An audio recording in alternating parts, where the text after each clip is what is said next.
قضا روزوں کے مسائل. فرض روزے کی قضا آئندہ رمضان سے پہلے کسی وقت بھی ادا کی جا سکتی ہے. یعنی قضا روزے کب رکھیں؟ اگلے رمضان سے پہلے. عن عائشہ رضی اللہ عنہا قالت کان یکون علی الصوم من رمضان فما استطیع ان اقضیہ الا فی شعبان متفق علیہ. حضرت عائشہ رضی اللہ تعالی عنہا کہتی ہیں مجھ پر رمضان کے روزے باقی رہتے اور میں قضا روزے شعبان سے پہلے رکھنے کا موقع نہ پاتی. اور شعبان کب ہوتا ہے؟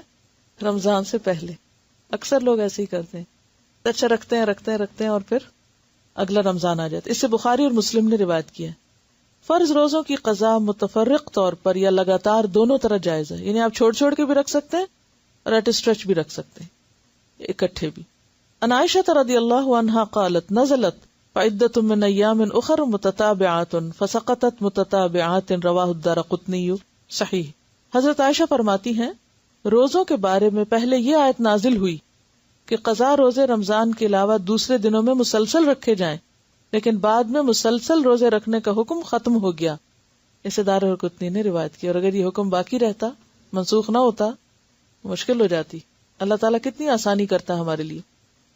قال ابن عباس رضی اللہ عنہما لا بأس ان يفرق لقول اللہ تعالی فعدۃ من ایام اخر رواہ البخاری. حضرت عبداللہ بن عباس فرماتے ہیں قضا روزے رکھنے میں الگ الگ روزے رکھے جائیں تو کوئی حرج نہیں, کیونکہ اللہ تعالیٰ کا ارشاد ہے دوسرے دنوں میں تعداد پوری کی جائے. اسے بخاری نے روایت کیا. یعنی اصل مقصود کیا ہے؟ تعداد کا پورا کرنا. مرنے والے کے قضا روزے اس کے وارث کو رکھنے چاہیے. عن عائشہ رضی اللہ عنہا قالت قال رسول اللہ صلی اللہ علیہ وسلم من مات وعلیہ صیام صام عنہ ولیہ متفق علیہ.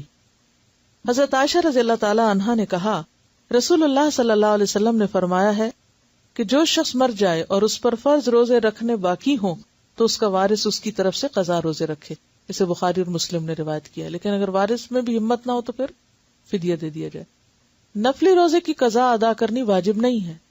یعنی اگر آپ نے نفلی روزہ رکھا اور توڑ دیا تو قضا رکھنا ضروری نہیں. عن ام ہانئ قالت لما كان يوم الفتح فتح مکہ جاءت فاطمة فجلست عن يسار رسول اللہ صلی اللہ علیہ وسلم وام ہانئ عن یمینہ قالت فجاءت الولیدة بإناء فیہ شراب فناولته فشرب منه ثم ناوله ام ہانئ فشربت منه فقالت یا رسول اللہ صلی اللہ علیہ وسلم لقد افطرت وكنت صائمة فقال لها اكنت تقدين شيئا قالت لا قال فلا يضرك ان كان تطوعا رواه ابو داود.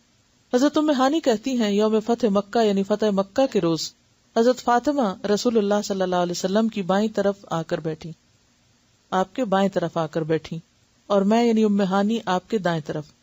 اتنے میں ایک لونڈی برتن لے کر آئی جس میں پینے کی کوئی چیز تھی. لونڈی نے وہ برتن رسول اللہ صلی اللہ علیہ وسلم کو دیا, آپ نے اس میں سے پیا. پھر وہ برتن مجھے دیا, میں نے بھی اس سے پیا اور کہا یا رسول اللہ میرا تو روزہ تھا, میں نے آپ کا جھوٹا پینے کے لیے روزہ توڑ دیا. آپ صلی اللہ علیہ وسلم نے پوچھا کیا تم نے قضا روزہ رکھا تھا؟ میں نے عرض کیا نہیں. آپ نے ارشاد فرمایا اگر نفلی روزہ تھا تو کوئی حرج کی بات نہیں, یعنی کوئی حرج نہیں, اس کی قضا دینا ضروری نہیں. ہاں اگر نظر کا روزہ ہو یا قضا روزہ رکھا اور وہ توڑے تو پھر اس کی قضا ظاہر ہے کہ دینی ہوگی, کیونکہ قضا روزہ جب تک قضا کریں گے نہیں, پورا نہیں کریں گے تو پورا ہی نہیں ہوگا.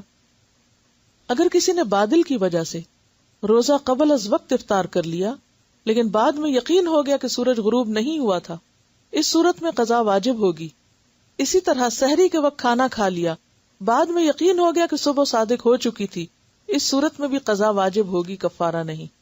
یعنی اگر آپ نے لیٹ سحری کھائی اور بعد میں پتا چلا او ہو یہ تو وقت گزر چکا تھا, آپ نے 6:30 کو 5:30 سمجھا, تو اس صورت میں بعد میں پھر آپ اس روزے کی قضا دیں گے.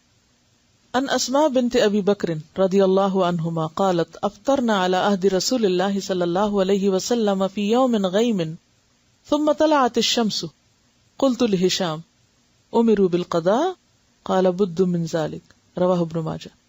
حضرت اسماء بنت ابی بکر کہتی ہیں کہ رسول اکرم صلی اللہ علیہ وسلم کے زمانے میں ایک روز ہم نے بادل کی وجہ سے روزہ افطار کر لیا, بعد میں سورج نکل آیا, کیونکہ اس دور میں گھڑیاں تو نہیں ہوتی تھی نا کہ ٹائم دیکھتے لوگ. حدیث کے ایک راوی اسامہ کہتے ہیں میں نے ہشام یعنی دوسرے راوی سے پوچھا کیا لوگوں کو اس وجہ سے قضا کا حکم دیا گیا تھا؟ ہشام نے جواب دیا قضا کے بغیر کوئی چارہ ہے, یعنی اور پھر کیا کہا گیا یعنی قضا ہی کروایا گیا. اسے ابن ماجہ نے روایت کی.